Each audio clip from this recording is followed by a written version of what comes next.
Welcome to GoSimcha, the podcast that takes you on an in-depth approach to the Jewish music, entertainment, and simcha world. Now, here's your host, Zeesha Littman.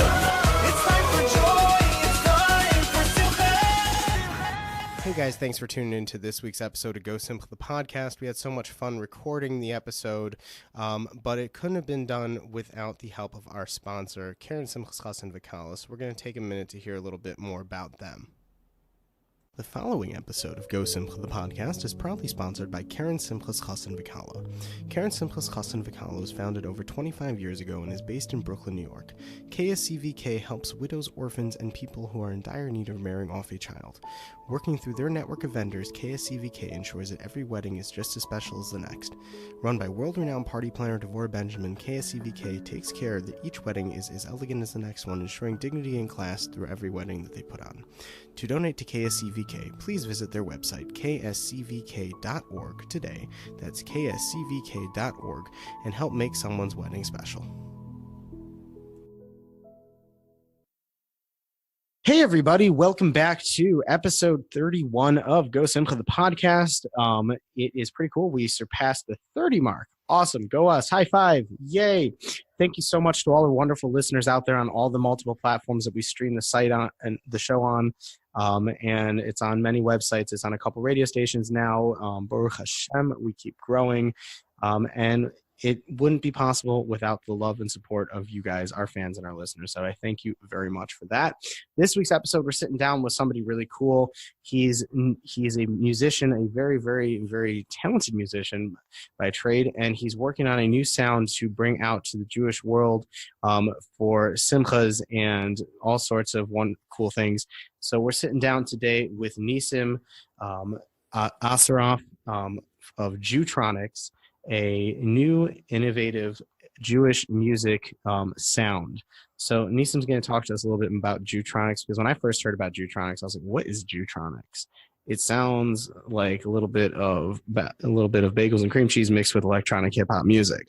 And I quickly learned that Jewtronix is nothing like what I just said over there, but it's something more, something deep, and something cool. So Nissim, what's going on, buddy? Welcome to the show. How are we doing today?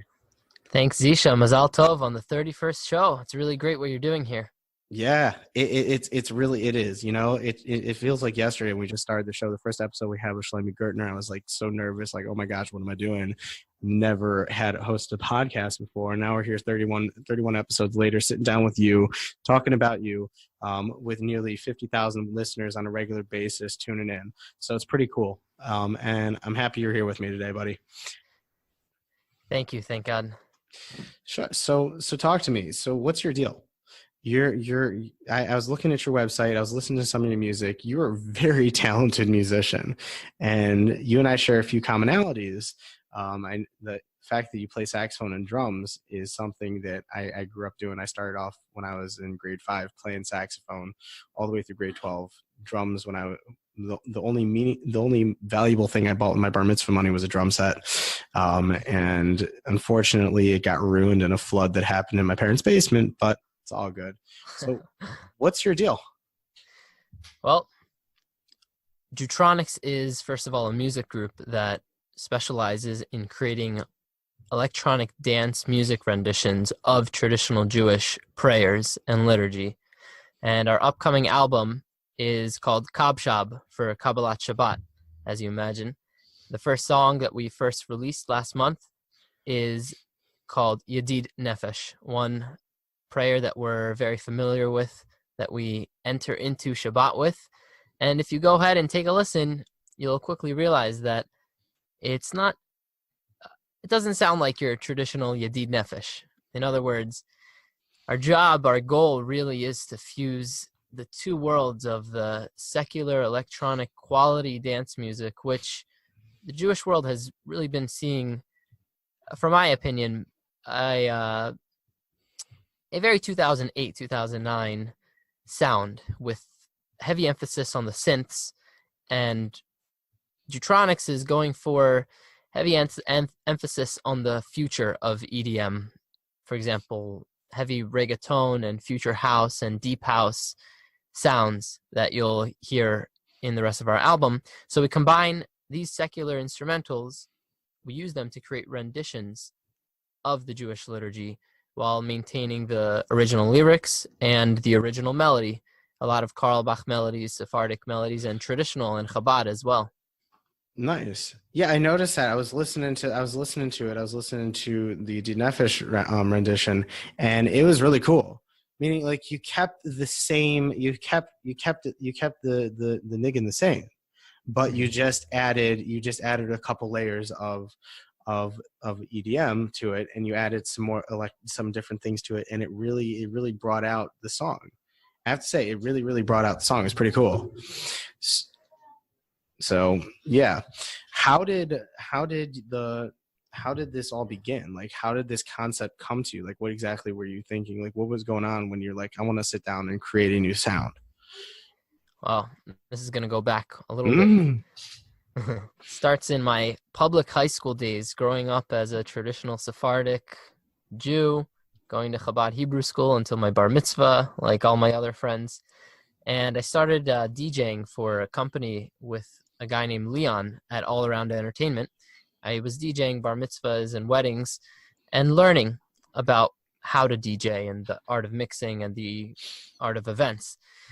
And eventually, we took a move to Miami, and that's where my exposure to EDM and DJing blew up a little bit, as well as my exposure to what we know as Orthodox Judaism. I was in organizations like Chabad Sitin and CSY. I was also in BBYO for a little bit as well. Mm-hmm. And through summer programs like TJJ, the Jerusalem Journey with NCSY, and eventually later on Birthright, I really got to love the Zmirot and Kumzitz music sessions through the Shabbatons and learning about the Jewish music. As we know, Jewish music is really like the window to the soul. If you're in tune, you have the proper kavana, it really touches a chord in your body that runs a gamut of emotions, like the ecstasy of a festive occasion or the sorrow of a melancholy moment, for example. And on the other hand, while I'm going to these Shabbatons, I was also DJing some pretty cool deep Miami club and events and weddings and bar mitzvahs and subscribing. It's so interesting. It's so interesting. Like, on one hand, you have like you have the kedusha of the music, and you have the kedusha of everything that you're working on, and then the other hand, you're dealing with like the heavy Miami club scene and things like that. It's gotta be insane, you know, like to see those two polar opposites, and I think it's cool how you took those two polar opposites and combined them to make Jewtronix. Absolutely. Miami is a real juxtaposition. You have like walking to shul, you have meditation groups on the beach to your right, and then on your left you have your synagogue. And so anyways, my first mashup trial sample that I used in GarageBand was Tov Lehodot Lashem with a Major Lazer song. And I made it. I wouldn't release it today, but I showed it to a lot of my NCSY friends, and they thought it was a pretty cool idea. So that's when the spark came, the chachma. So I had to capture that, and it settled in my head. I wanted to go actually to Or Sameach Yeshiva in Israel, but I took a turn instead to Temple University to study cinematography, where I am now in my final year. And that's where Hashem had a bigger plan for Jewtronix. Wow. Chapter 2. That's pretty cool. That's pretty cool. So so all the while you've been really building this up until now. So then where to get to at this point? You're saying this is kind of you've been in film school. So now where are you holding with Jewtronix now? In the first year of film school, the idea of Jewish EDM kind of settled to the back of my head. As I was getting acquainted with my surroundings. But the second year, there was this grant available for the arts. And I took a shot at it, and I applied for the grant with this idea of Jewish EDM. And to my surprise, it got funded. It was really Wow. Really interesting. One, mostly because somebody out there believed in the idea, or maybe it was Hashem showing me that, come on, you got to push this into existence. And then eventually I used the funds to produce another track, and I looked into a music technology and entrepreneurship certificate, which is what I enrolled in now. And through that, I actually landed in a pretty interesting position in the entrepreneurship department. They have a business competition called Be Your Own Boss Bowl. And I said, well, maybe if it worked on this small grant level, it'll take off on this bigger level. And with my mentor, Paul Abrams, at the time, I put together some type of business plan and a pitch deck. I really knew nothing about this side of business. And I stayed up till 4 a.m. for a few nights before submitting it. And when I submitted, I barely even knew what the idea was. It was something with Jewish EDM, some mobile app that you can download and remix songs. It wasn't so clear even to me, but again, to my surprise, it got selected out of over 100 participants. Oh, wow. So That's really cool. it was another push from Hashem. And we were able to, this is all happening in the past year and a half. Oh, wow. And This is fresh. yeah, in the spring semester of 2018, I got this Be Your Own Boss Bowl competition, and then another grant called CARIS for the creative arts and research to actually give us some studio time to produce Yedid Nefesh. And then there's this law firm called Ballard Spahr, and they have a Ballard Academy for Student Entrepreneurs where the lawyers offer free or pro bono services, and through them, I'm really learning the contract, the business side, and management side of things. So you see these like 3 giant things happen a month apart, and I couldn't not take it as a sign from the heavens that it needs to be done. For sure, it's a shkacha pratis, man. Like, but again, it's still like so interesting how you're taking this one the kedusha of music and elevating the sparks of the music and putting it together with this new sound, with this new sound to dance to, and other people are doing it. But like, it seems like like exactly what you said before, like it's all about the kavanas, and that's how it is, like everything. It's all about the kavanas. And after listening to it, I listened to your song a couple times. First time I had to digest it. The second time I was getting there, and by the third time I was like, wow, this is really powerful and really cool. And if you can do this with one niggin, just imagine the possibilities you could do with others. And it's funny because I remember when we spoke initially, you were talking to me about how you're also working on a couple different other sound creatives, like taking like and creating new sound, taking real instruments and turning them into electronic loops. And I thought that was pretty cool too. Like, all these things that you're doing are just like really incredible. Yeah, thank you so much. I'm glad that you appreciate it. Really, the goal is to bring people like me. I don't want to say secular. I don't like putting anything in boxes. We're all Jews, but bringing people who are less aware initially about Judaism closer to Judaism through something that speaks to them, such as electronic dance music. And we're trying to do it in a way that doesn't desecrate the holiness of the original text and melodies. And the goal in the future, in a few more months, we'll be performing in the summer with a band. The songs that we created in the studio will be using mostly acoustic instruments and miking them with certain pickups in order to send them through digital transformers and try to recreate the sounds that we created in the studio, the digital ones, but with the energy of acoustic instruments. So I have a music engineer, Jesse Wexler, who's going to take care of that complicated stuff. So I was gonna say, you got to explain that to me because that is something that sounds pretty interesting, and that could change the way that Simcha bands play. That could change like the whole game when it comes to weddings and bar mitzvahs and bat mitzvahs and all types of smachot. Like yeah, you got to explain that, man. Yeah, absolutely. The goal uh, with maybe let me start with this story. I recently went to see EDM artists who performed at Temple University with my good friend Maury Katan, and it was the first time that I went to this type of EDM concert in a long time, and I was really surprised.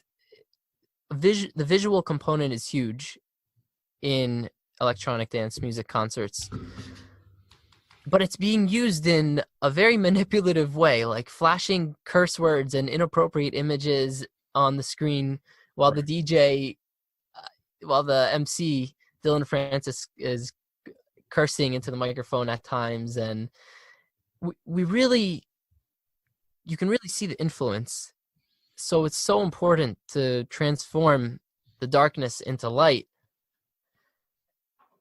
So imagine being at a bar mitzvah and you see Jewtronix set up with what looks like a regular drum kit and a regular saxophone, but minutes later you realize that it doesn't really sound like what it looks like at all. For example, one idea we were brainstorming with is putting a orange street cone, one of those construction ones, Yeah.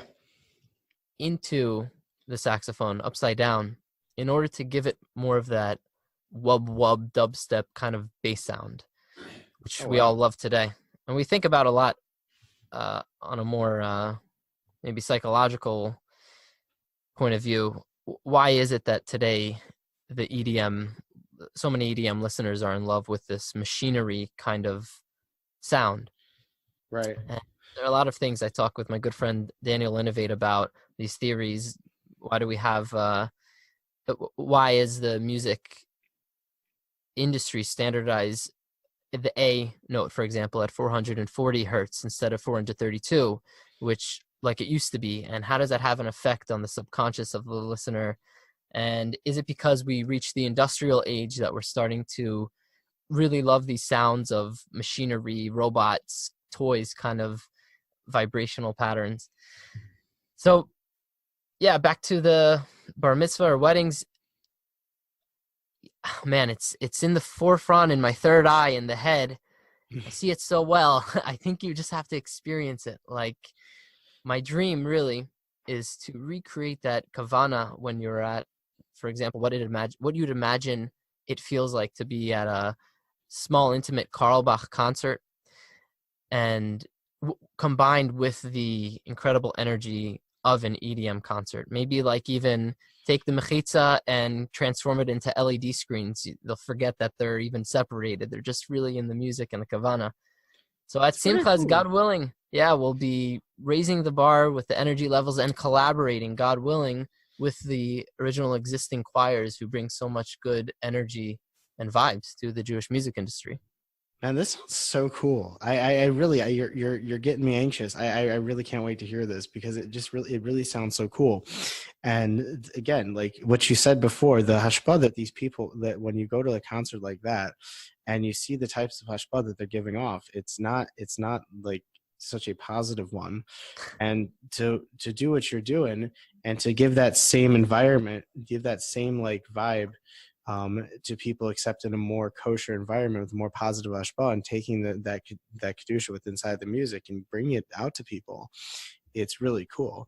And you're going to see a lot of success and a lot of atzlacha and bracha come from it. And I think I'm excited about this new sound, because like what you're saying, it's like people are going to show up to a wedding and they're going to see the regular band sitting there, but all of a sudden they're going to turn on that first dance, and it's going to be a totally different ball game. That's going to be insane. And it's going to really revolutionize the simcha world. So my other question is, how did you hook up with your boy Yishai over there? It seemed like I was looking through your stuff, and you said that you guys collaborated together on this song, and Yishai Revivo from Israel. I've heard of him. He's pretty well known out here. So how did you hook up with him? Pretty another Hashgacha Prati story. He's Yishai. He goes by Yishai Music now. Right. We maybe I'll put it this way. Let's go back to that. Remember the Be Your Own Boss Bowl competition Yes. I mentioned? Mm-hmm. So after I got selected, I actually came across very randomly Isaac Grunwald's Jewish music streaming app called Shira Lee in the App Store a week before the competition. And it discouraged me a little bit to continue with my Jewish music idea pitch. Mm-hmm. So I pivoted to another idea I had quickly, which gamifies the bar mitzvah education industry. It's called Torah Tones, and I'll be working on that later on. It's like a mix of Duolingo and going to your rabbi to learn how to read your parsha. That's pretty cool. Yeah, you're pretty innovative, man. You're pretty innovative with these things. I saw the Shirley app, by the way. I actually had it on my phone for about a minute. This is not a product plug for Shirley, but it was a pretty interesting app. I sometimes it would work, sometimes it wouldn't, but it's another way of streaming Jewish music to people. It's like Spotify for Jewish music. Mm-hmm. But your idea sounded a little bit cooler. We're all Jewish innovators trying to do our work. There you go. But so, yeah, you were saying? Yeah. So as I was exploring his app, I found that there was a section for genres, and there was a hip hop and also an electronic section. So I have a Bluetooth speaker in the shower where I used to live in my old apartment, and I just put on this random thing. It was Yishai's music. I didn't really know what it was, but I saw it said like Nigun Semach Tzedek.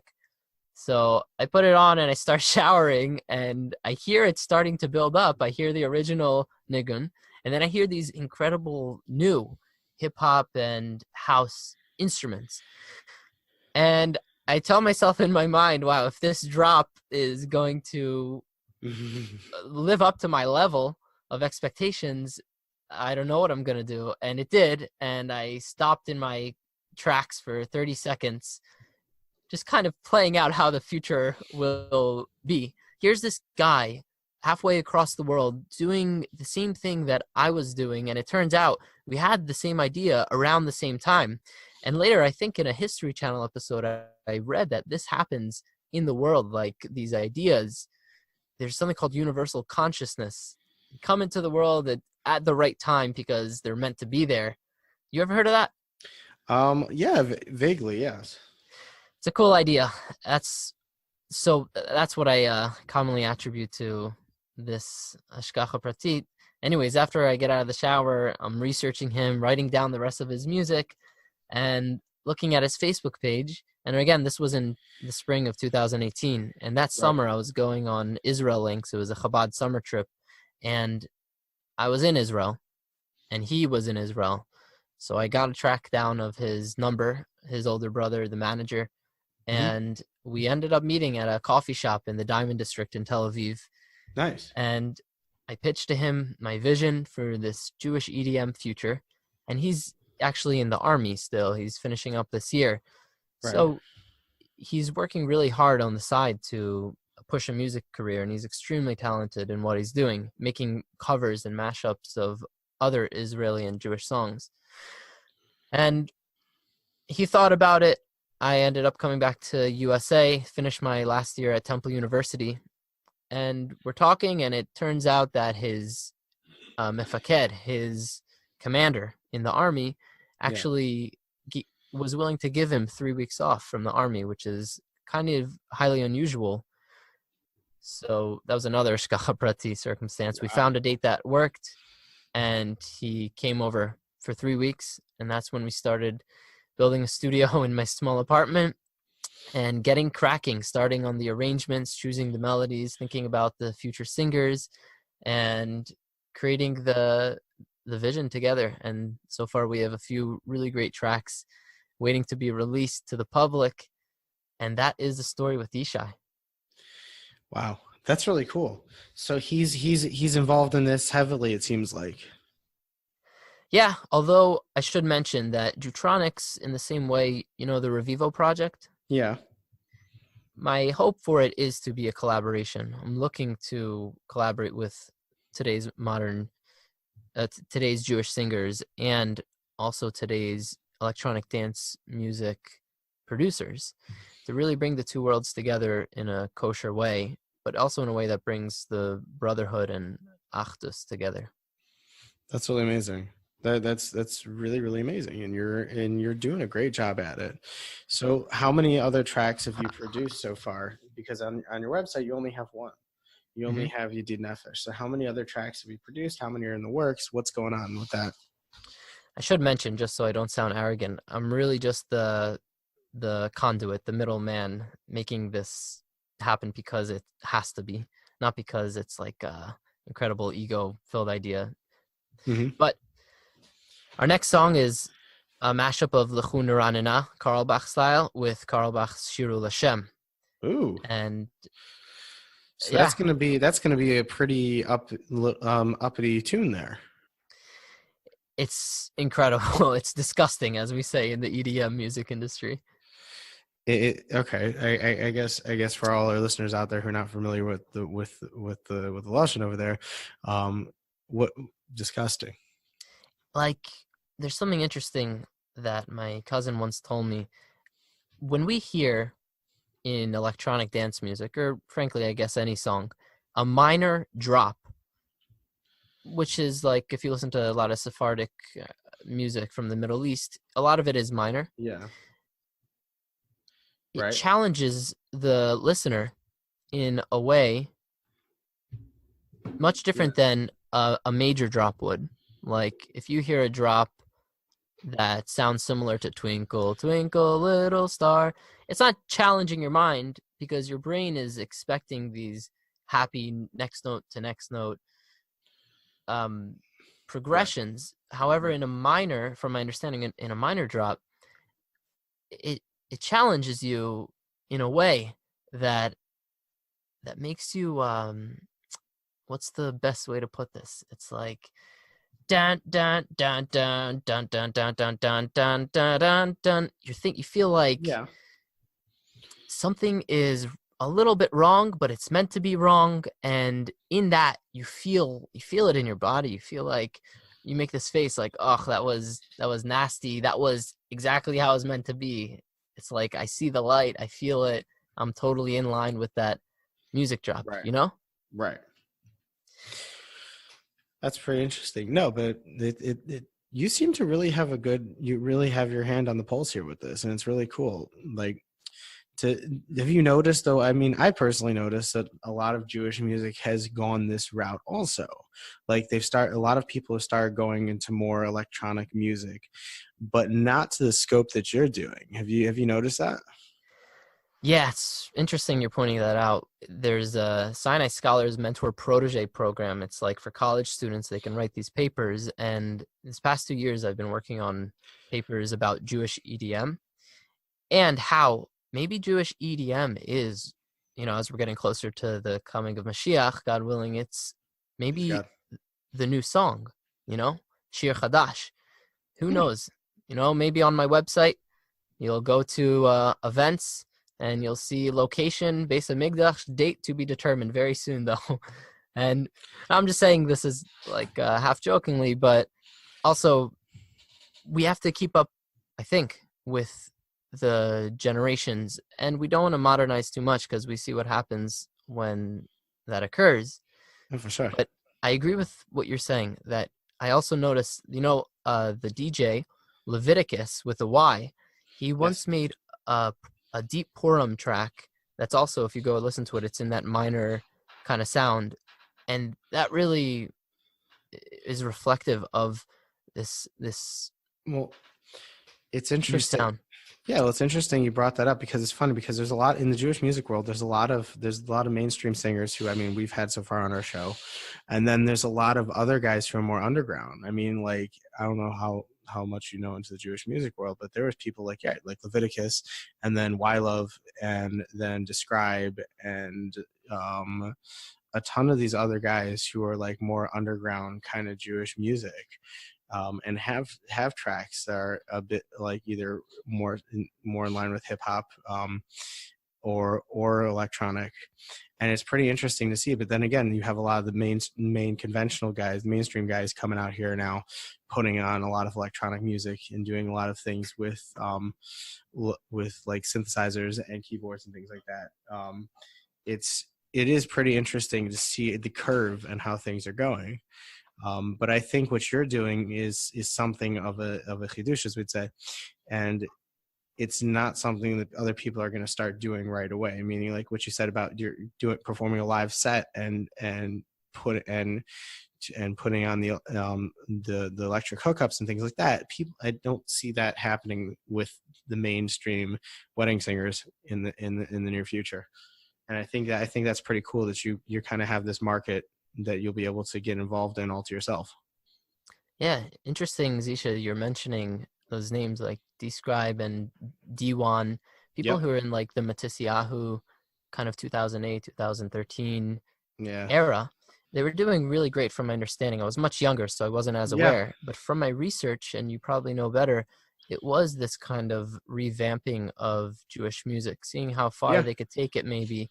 But it slowly got defunded. It kind of went the wayside because people weren't the listeners weren't into it. The people who are the hardcore Jewish music listeners were not so into that kind of sound. And as you can see, it did go to the wayside. But like I said, I think what you're doing is something totally like different from like a rapper, or like, I mean, we have rap, there's rappers. We have the famous Nissim Black, he's a good friend of mine. Had him on my show. He was actually the inspiration for me to start this podcast over like half a year ago. But he does actually really, Nissim, if you ever gotten in touch with him, he does an amazing job. He's a singer, he's a writer, producer. He mixes his own tracks. He's a jack of all trades, and his sound like changes every single day. And he's gotten in. He was a little bit more into like getting back into his hip hop roots with some of his sound. But he keeps it extremely kosher. And it's the same thing you're doing. You're taking that kedusha and bringing that into the music, into this outside source of music, and really elevating those sparks of kedusha within inside of it. That's why I'm telling you, you got something special there, man. Thank God, yeah. And Nissim's also a graphic designer, from my understanding. It's people like him and Alterux and Matt Dubb, Leviticus, me, Yishai were like almost redoing what was happening back then in 2008. Yeah, I mean, Matt Dubb also, he's also like somebody, he's pretty big. I mean, when I first started him, he was together with Lipa Schmelzer. Him and Lipa did like some sort of like this like EDM kind of album, which was like a combination of Lipa's music and EDM, similar to what you're doing, but like Lipa. I don't know if you heard it. Like him, it was actually pretty cool. And it kind of like sparked because Lipa did it.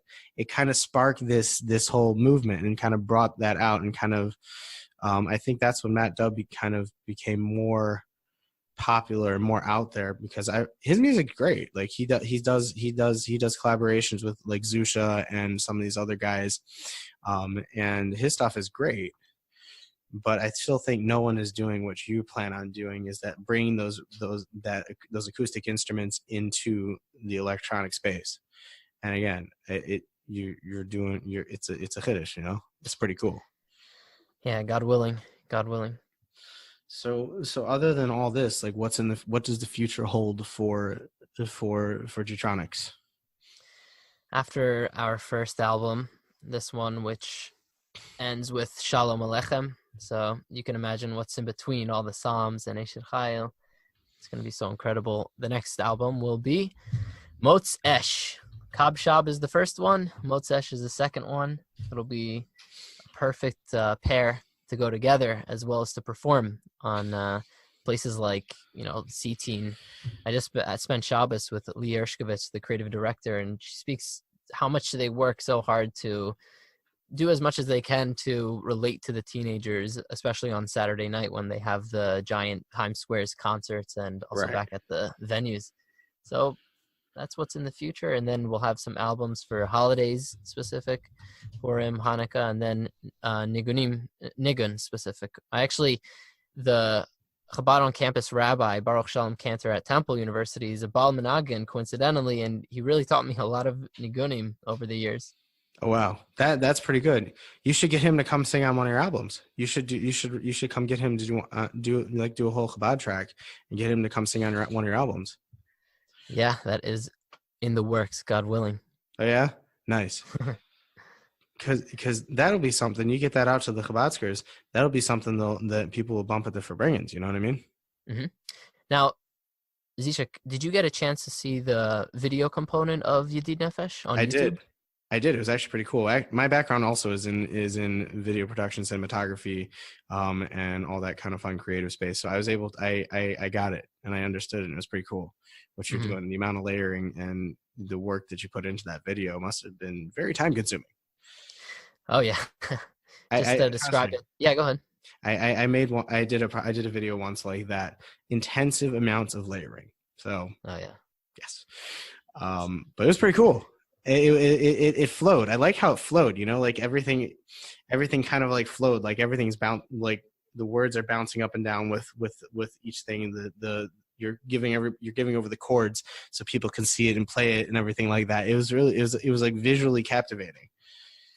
Mm-hmm. My roommate Justin Ryan is translating it to Chinese.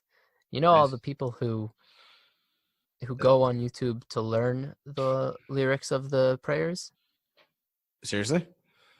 There's so many lyric videos, and I guess it's also non-Jews are interested in it too. Well, yeah, I definitely knew. I didn't know they were into the music. I knew they were into learning. I know that in I think it's Japan or Korea, one of those Asian countries, they think that like because we learn Gemara, it makes us smart. So Kol Shekain, it's going to make them smarter. So I think they have the art. I don't know. Maybe they use the art schools. I don't know. But yeah, that I did not know. That people go online to learn the lyrics to these songs, to these nigunim. That's pretty cool. Yeah, there's a huge educational component to this. The music is entertaining, but here we can teach you the words, how to say the words, what they mean, maybe some background on the song, like when it was composed, why it was composed, what it means, the context of other lyricists during the time. And perhaps in the future, you'll see some type of education curriculum in collaboration with NCSY or JLI with a course just dedicated to this. Yeah, totally. That would be something very special. It seems like you're also out there to educate people as well. It seems like you're not just in this to make music and to do bar mitzvahs and do weddings and things like that. It seems like you're also out here to educate people, because there's a lot that people can learn from it, both from the Torah's perspective and from the music perspective. Is that am I right on that? Did I hit that pretty well? Pretty well, yeah. I used to be a Chabad Hebrew school teacher at Chevy Lowenstein's, like a Chabad for kids who were about to have their bar mitzvah. I was teaching Hebrew because my mom is from Petach Tikva. So I grew up learning, and I was able to teach, but I really didn't think about education until that experience. And it was through that I realized that we really have to pull our brothers and sisters up with us as we climb up the ladder. Nice. So I wanted to ask you another question. On your website, in your bio, it says your name is Justin Harrison, but your real name is Nissim Asaraf. So where did Justin Harrison come in? Nissim, our Hebrew names are, as you know, it's our essence, our true soul. And the Hebrew name that we have has much heavier implications than many of my peers realize. So it's been an internal battle with these names, as I'm sure many other people think about who are in a similar position. Justin. It's what I grew up with going to public school. I still use it in college. I mean, Nissim is pretty weird and for a professor to say, but Just tell them your name means miracle, and everybody's going to say your name is going to pass the test. yeah, it reminds me of all the girls who have these like names like Mercedes and Destiny. Why not? I could do it too, right? Exactly, man. Yeah. No, but it's true. The name has a very powerful connotation. Trust me, I've been there also. I mean, my English name is Sean, and for the longest time, when I was doing business with people, even when I was doing business with from a Yidden, I was going by Sean because that was my name. But I've been in Israel now for about 10 years, and I go by Zeesha because I just said, you know what? Why not? I'm in Israel. Why should I go by my slave name? It's my slave name, Sean, and go by Zeesha. And you see, like it brings out the true essence of within you. So are you thinking about changing your bio on your site to say your real name, or you're going to keep it as is? It's a good point. Well, you know what? I guess we'll find out once we hang up what the result will be. Well, there you go. I'm gonna refresh the page after we're done on the show. I'm gonna refresh the page and see what you did. But no, man, it really brings out a totally different different connotation and everything. It brings out a totally new person when you're with your real name and the real essence of who you are. And I think it's pretty cool. And I think, it shows in your music. The story you said, your whole story is it really reflects your name, Nissim. You didn't grow up and you got connected to music. It was Nissim, and it was Hashgacha Pratis, how the way you got connected to music, the way you got involved in this whole thing.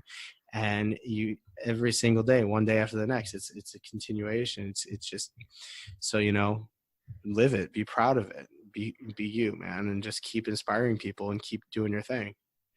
Yeah, Zeesha, you're really right. Nissim was my grandfather's name. He grew up in Baghdad, and apparently Wow. before they were pushed out of Baghdad to Israel, my great-grandparents had some type of wealthy business going on over there, and then they went to Grushim, to nothing, when they came to Israel. So we all have these high highs and low lows, and we got to realize that everything happens for a reason, and maybe we don't need to assimilate even 1%. Maybe we got to be confident with who we are from the start. Although for the past 5 years, I've been using Justin Harrison Productions, my production company, to establish a name for me as a graphic designer, web designer, video creator. So who knows? Who knows what Nissim will occur? But that's pretty cool. Wow. Well, I really learned a lot from you. And I'm so happy that you joined us on our show today for episode 31. It was an honor and a pleasure. And you have a lot going on for you. You're going. I see big things for you with this. I think it's really going to change the way we do simchas and we do music. And I think that you're really going to see tremendous hatzlacha come from it, because it's new, it's exciting, and it brings out a totally different flavor into our traditional nigunim. And I think that it's gonna really be a blast for weddings. And I wish you all the best. I wish you tremendous hatzlacha with it. And just keep me posted, keep me updated on what's going on with it, because I can't wait to hear the full album. If Yedidefish was dope and amazing, I can only imagine what the rest of the album is going to sound like. Oh yeah, you have no idea. The tempo is much faster. The drop is sick, and Oh man, just wait. oh You man, too, oh man. Zeesha. You should really have continued success. You putting this podcast together, as well as GoSimcha.com, allowing people to easily access vendors, it creates a vessel that makes it much easier and much more accessible in a similar way to what I'm doing with the music. You're also doing with your company. So thank you. 100%. No, for sure. And I really feel like you and I are connected pretty well over here. I feel like you and I are very similar. Like our backgrounds are very similar, and I feel like I really connected with you on this one. And like I said, just keep doing your thing and continue bringing the light out, and continue giving up, like really doing your thing with your music. And I wish you hatzlacha. Thank you so much for coming on the show, my friend. Amen. Thank you. Continued hatzlacha. Amen. You've just listened to another wonderful episode of GoSimcha the podcast. For more news, updates, and information on our next episode, like us on Facebook, follow us on Instagram at GoSimcha Live, and don't forget to check out the show notes and videos on www.gosimcha.com along with zeradio.com. Thanks for listening, and remember, Go Simcha!